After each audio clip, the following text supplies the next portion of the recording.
Glory to God. My FB Live dated November 26, 2023 is now uploaded by the grace of God. Guys, kung bago ka pa lang sa aking channel, please consider subscribing. Please like, share, and comment na rin po. Nag-upload ako ng mga kakatotohanan mula sa Panginoon, especially sa kanyang second coming and mga videos galing po sa PMCC Port Watch. Ganun din po ang mga music galing sa PMCC Port Watch and iba pang videos na pwede ko pong i-upload.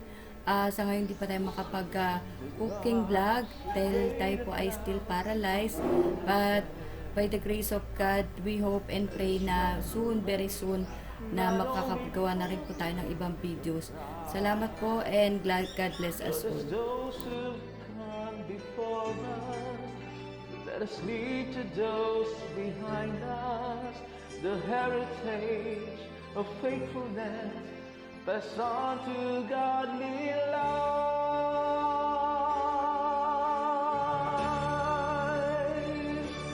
Oh, may all who come behind us find us faithful. May the fire of our devotion light their way. May the footprints that we leave lead them to the deep, and the light to live inspire them today. Oh, may all who come behind us find us faithful. Happy Lord's Day. Yan, waiting po kami ng aming service. Yan, si Brother Igna, yung sacrifice po ng church. So, yan, nakarita ko guys. Medyo tabing alam yung gawa ni tsura ko ng aking, yung left body. Yan, so tabingi po yung ating pagkakadamit. Ayan na yata, malapit na po yung service namin. Nakarit kami kasi kick-off po ng Joy of Sacrifice ngayon. Excited, yan. So, ayun din yung anak ko, Jeron. Naglalaro ng chess.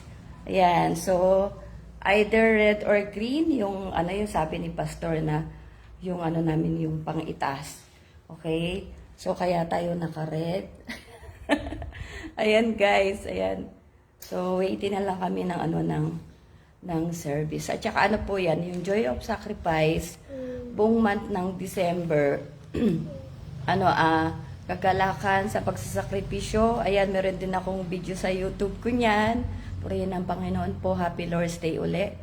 1 month na na sakripisyo. Ako hindi na muna kasi nga gawa ng kalagayan ko, tayo po ay hemorrhagic stroke. So, 1 buwan na magsasacrifice ka, magkakaroling ka, pero yung caroling mo, yung pera na napagkarolingan mo, yun po ay gagamitin po sa gawain ng Panginoon. Purihin po ang Panginoon. Hindi po yun gagamitin pabili ng bagong damit. Yan po. Kaya ginagawa ng church din. And yun po, dapat natin maunawaan na ang kasi yung Pasko. Actually, syempre parang bonus na lang yung mga bagong damit, regalo, ganyan. Pero ang diwa talaga ng Pasko ay yung, kumbaga, yung pagsilang ng Mesayas, yung ating Savior, yung dahilan, yun po yung talagang dahilan na siguro sa iba hindi pa maunawaan na tayo ay tinabos po ng Panginoong Jesucristo. Yun po ang anak ng Diyos Ama, yan po. So, yung buong month ng December nga mga kapatid sa iba't ibang panig ng mundo, ng PMCC Port Watch po, after na work nila, sacrifice ka, diretso ka ng caroling kasi may kanyang-kanyang goal po. At yun nga, yung goal na yun ay para gagamitin po para sa gawain ng Panginoon. Para marami pa pong church ang maitayo para, ano ba yan? Kuya, amin na nga yung cup ko. Lagay mo sa ulo ko. Ayan, so ready talaga kami guys. Excited ako. Actually, kahapon masama yung katawan ko. Kaya wala ko masyadong, ayan. Ayan po, so ready na kami talaga for the kick-off. Although sa baba nga lang ako guys. Hindi ako makakakayat. Alam nyo na hindi pa po ako fully healed. I mean, sobrang mataas yung church hanggang 3rd floor yung pinaka kung saan ginagawa yung yung gawain, yung worship service po. And in-explain ko na rin yan sa aking YouTube channel, sa aking sariling, sa aking sariling pagkakaunawa kung bakit matataas po ang church ng Fort Watch po sa matalinong pangangasiwa po ng Malasugong Apostol Arsenio Tan Periol, guys. And mamaya, by the grace of God, gusto ko po mag-live kasi may magandang po ako sa inyo magandang i-share. Yan po. And ayan, mamaya na lang kasi baka dumating na po yung service natin. And dapat talaga yung lagi lang natin tandaan, guys, Matthew 6:33. Hindi ko na-explain yun na yung Matthew 6:33 is the keepers. Okay? So, pag inuna natin ang Panginoon, ayan, kumbaga kahit mahina ka, sa totoo lang mahina nga tayo, di ba? Sabi ang mahal na Presbyter Let Periol, totoo naman talaga mahina tayo sa temptation, sa kung ano-ano pa mang bagay, ganyan. Pero ang biyaya po ng Diyos, pinapalakas po tayo ng Panginoon. So, purihin po ang Panginoon. Ayan, kahapon, mahina talaga ako. Maghapon ako nakahiga kasi kasi hindi ko nga po talaga naaral ko ang hemorrhagic stroke, ang stroke. Pero hindi ko talaga lubos din minsan kung, like, di ba, nabagsak ko ilang beses na. Kung pagka nababagsak ka, kasi sabi ko, kapag nababagsak ako, tumutumba ako, tumatama lalo na yung ulo ko, kasi naoperahan nga tayo sa left brain. Yan po. Parang, hindi ko alam kung may namamatay na naman mga cells, brain cells or talaga. Pero, yung kamay ko nga, ayan. Ayan po. Okay. Yan po, tawag dito. Talagang, ayon sa pagre-research ko, guys, yan. Ano ba yun? Kaya yung kamay, ang pinaka matagal mapagaling. Although sinabi ko na nga pa ulit-ulit, yung sa akin nakalagay sa abstract ko, medyo critical yung location na kung saan na yung part na pumutok na ugat sa aking brain. Kaya medyo mas matagal din yung recovery, pero biyaya po ng Panginoon. By the grace of God, inulit ko lang, yun po, na meron tayong instrument ng Panginoon, yung Puremax nga na nagpapagaling sa atin. At yan, guys, meron na rin akong good news pa dyan. Nag-apply po tayo ng trabaho uli. Trabaho uli. Kagabi. At mamaya i-share ko by the grace of God po na ipaghugi na Panginoon, malakas ang katawan natin. After worship, guys, pagka nakapahinga na. Kasi dito nga sa Pilipinas, iba-iba tayo ng time, di ba, sa buong mundo. Sa Pilipinas, ang worship kasi nag-start ng Sunday school ng 8:30. So, matatapos ang worship ng bago mag-12 po. Yan. Or 12 kasi ngayon kick-off nga eh. Start ng ng Joy of... di start ng... Yung iba nag-start na. Yan po. Pero yung kick-off kasi yung parang... Siyempre, papapray mo yung buong month ng December na palakasin yung mga kapatid sa huwag magkasakit, huwag dayain ng kaaway, yung tatamarin ka kasi pagod ka, di ba? So, pasensya na, pa yung bibig ko. Yan yung kalaban ko kagabi nung nagawa ko ng video po ng yung aking self-video kasi kailangan kong di ba, nag-apply nga ako, purihin po ang Panginoon, ng work, another work. Yan po, another, extra income. Sana matangkap po kasi ilang days pa 10 days bago ko malaman na kung ako po ay matatanggap. Ang pinakakalaban ko kagabi, yung aking bibig kasi sabi ko, kailangan maayos yung pagsasalita ko sa video ko po, yung selfie video na diretso kasi teacher eh. Yan po. So, paano ka magtuturo ko kung bale-balertong yung pagsalita mo po, di ba? So, biyaya naman ng Panginoon na yan, nilagay ko rin naman doon talaga na I can teach English daw, English. Hindi, konti lang po kasi may naman kung ka ba, fluent ka ba, or fluent ka, or basic lang, ganyan. So, ilalagay lang natin kung ano yung totoo, di ba? Kasi baka mamaya may may kailangan kang turuan ng mga, ba yun? Yung mga maggagaling pa sa'yo mag-English, nagpapaturo lang kasi medyo, di ba yung English nila, hindi, ang Philippines kasi, mga Pilipino, pagdating sa English talagang ano yan, competitive. Yan. So, ayun po. Kaya siguro marami ding pumapasa sa mga Pilipino, mga Pilipino na nag-a-apply ng English teacher, yan po. Pero yun nga kasi nilagay lang natin, hindi tayo fluent, di natin nilagay doon. Kasi pagka yung minsan, kahit medyo may alam ka, minsan ka rin, nagbabakal ka rin pag nag-i-English ka, di ba? Kaya nagagaral-gal ka, nangangapa ka nang naubusan ka na ng English mo. So, nilagay mo lang, may choices naman. So, nilagay ko lang doon kung ano yung kaya ko. Yan po. So, glory to God, guys. Wala pa yung service namin. Actually, may sakit nga si Brother Ignacio po, sacrifice ng church. And, yung aking pong Permax talaga, gusto kong, may cataract siya, guys. Okay? So, siya po yung sacrifice ng church na talagang parang matagal na po siya sa church. Sabi ko nga sa kanya, bakit hindi ka po nag-aral, ganyan. So, yun na lang pinili niya. Kanya-kanya po tayong choices, pero biyaya po ng Panginoon na hanggang sa umidad na siya, yan, naglilingkod sa Diyos, po rin po ang Panginoon. At, ayan, sabi ko, sana pag tayo ay kumita na, mabigyan din natin siya ng konting kasi, kumbaga, sakripisyo nga sa Panginoon, sa gawain ng Panginoon, yun po. At saka,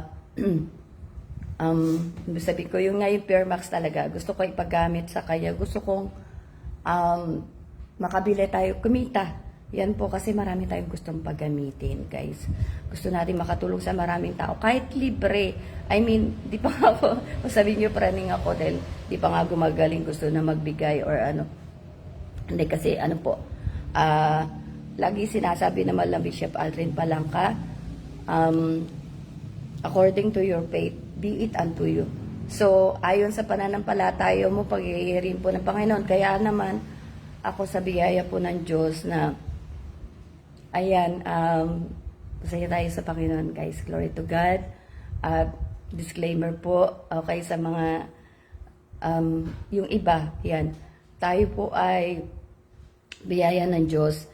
Disclaimer nga, hindi po lumalaki ang ulo natin na nakakapagsalita po tayo ng ganito, bagkus. Mas lalo pa na po na tayo nagpapakababa po dahil biyaya po ng Diyos. Yan po ang gusto ng Panginoon, yan po ang turo sa church, na maging humble ka kahit batuhin ka na ng kahit sino, ganyan. Kasi mas mababa, mas mapangkumbaba, mas itataas ng Diyos, di ba po? So, huwag na tayo umiyak dyan at mag-church tayo. So, yan po, kumbaga yung lahat ng ginagawa po natin para sa kapurihan po ng Panginoon at saka, ang Diyos po ang nabibigay po sa atin ng wisdom kasi hinihingi po natin. Kaya nga hingin natin ang wisdom sa Panginoon dahil ang Diyos hindi madamot, guys. Kung ano yung hiningi mo, sigurado ibibigay sa'yo, sobra-sobra pa. Pero syempre, wag tayo puro hingi. Kailangan may ibibigay din tayo sa Diyos. Ano lang yung madali lang. Yung sarili mong sakripisyo, at least yung Sunday pa, pagtapatan natin para sa Diyos yan.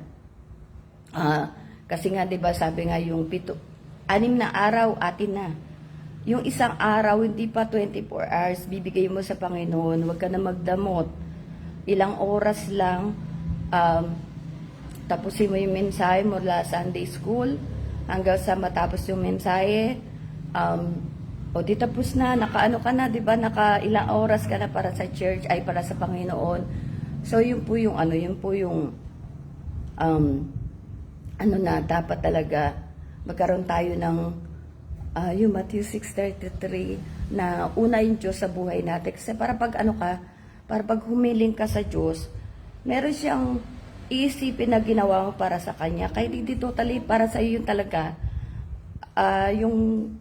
Kasi ba naman na church, di ba, yung pagsamba ay ng Panginoon. Dahil wala nga siyang kailangan sa atin.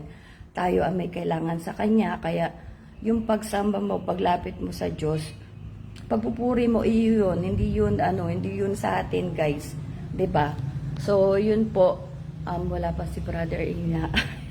Kaya tayo nakapag-live. Pero kami po, yan, lagi ko nga sabi sa anak ko, bilang natutunan din natin po sa church. Yung nga, but 6:33 na naman. Before pa lang, kasi kanina naglalaro pa siya bilang bata, di ba? Sabi ko, nak, maligo ka na. Maaga pa lang, like sa case ko, kasi bagal kong siyempre maligo, kumain, ganyan. So, sabi ko, maligo ka na. Huwag mong papahuli ang Panginoon dahil para unahin ka rin ng Diyos. Yan po. At saka, maraming daya. Pagdating ng, di ba, Sunday, Saturday, maraming daya. Gagawa na yung kaaway dyan sa'yo, andyan magkakasakit ka, feeling mo, di ba sabi nga naman na presbytery levy period, feeling mo lang may sakit ka, pero ang totoo, malakas ka.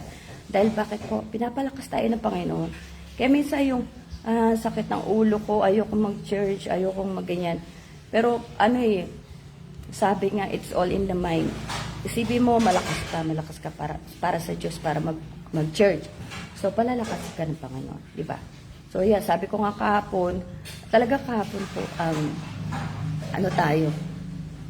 di ko alam, talagang latan-lata ako, kaya pag nakita niyo yung reels ko, in-upload ko yun, mag-alaw to na yato, 12:30. Kasi may ginawa pa ako, nag-apply nga ako, guys, and natulog ako, mag-alas 2 na yata. Natagalan ako sa video, yung selfie video, dahil paulit-ulit po ako. Sabi ko, kailangan dumiretso yung bibig ko, na kasi ipapakilala mo doon yung sarili mo Ganyan. Syempre, baka, yung mga nagche-check, syempre, magaling na yan, para sa HR, di ba? So, titingnan nila kung, para may sakit nung na to, di ba? Tong babae na to, or ganyan. Paano ba to magsasalita? Paano kakausapin? Di ba? Paano magtuturo? Pero basta yun po, nag-apply ako. Sabi ko, bahala ka na, Lord. Sabi ko gano'n. Kasi meron pa naman akong, yung na-share ko nung huling live ko, na meron pa ng another stream of income na inaral ko rin talaga. Pero nag-wait po ako ng puhunan. At saka yung pagtulong natin sa ako kasi yun naging sakit ko talaga. Yun yung pinaunawa sa akin ng Panginoon na kasi lahat na nangyayari sa buhay natin may purpose talaga din talaga. Matthew 6:33, babalik na naman po ako. Kasi that time wala pa ako sa church. So tayo ay puro bigay ng bigay sa mga nangangailangan, sa pamilya. Talagang, sabi ko nga pag nagpadala ko ng box, kung pwede ilagay yung karne sa box, nilagay ko na, pero hindi pwede dahil 1 month, di ba, yung minsan more than 1 month yung box. Obviously, hindi pwede, okay? Huwag na natin explain yan. Kuya, wala pa si Brother Igna. Anong oras na? Inano namin kasi wala pa yung Kuya, check mo yung oras. Inano ko yung anak ko po kasi. 9 na? Ay, hindi, baka padating na siya. Kasi nagsusunod pa po na ibang kapatid po si Brother Igna. And yun nga, gusto ko siya mapagamit ng Pirmax kasi may cataract po siya. Mahirap pag tumigil, na naman po, dahil sabi ko nga, hindi na ako nag-exercise. At pagod na rin ako sa kakatrabaho. Siguro nga yung radiation din po ng laptop, sa internet po. Although, sabi ko, di ba yung Permax, yung gold doon, may scalar energy po na panlaban sa radiation, yan. Pero kailangan talaga, diretso din, di ba? Parang sa gamot, kasi wala na nga akong maintenance. Pinili ko na wag mag-maintenance. Pinanampalataya ko na ng Pirmax talaga gagawin kasi ayoko na ng synthetic drugs, guys. Okay, so, sana padating na yung service namin. Yan po, sa Pirmax, pwede nyo rin ako i-message. Para sa mga kakilala natin na may karamdaman po, nahihirapan na sa buhay. At tayo naman po ay meron pong kakayahan para tumulong po sa kanila, wag na po natin pagkain. Okay po, so natulungan niyo yung kakilala niyo, kamag-anak, natulungan niyo pa ako kasi po may MLM yan, may online business. So biyaya ng Panginoon, tayo po ay yun nga, another downline. Ito lang recently. So yun po. Yun guys, antay lang namin yung sorry po. Yung service wala pa. So guys, salamat po, siguro patating na. at baka magmadali ako. So, salamat po sa lahat ng mga nanood, and mamaya by God's grace nga sana makaano tayo, makapag-share ulit tayo po mamayang gabi. Ay, mamayang hapon po pag uwi sa church. Ayan po ang service. Bye guys, God bless po and happy Lord's Day. Ingatan po tayo lagi ng Panginoon. Matthew 6:33. Bye-bye po.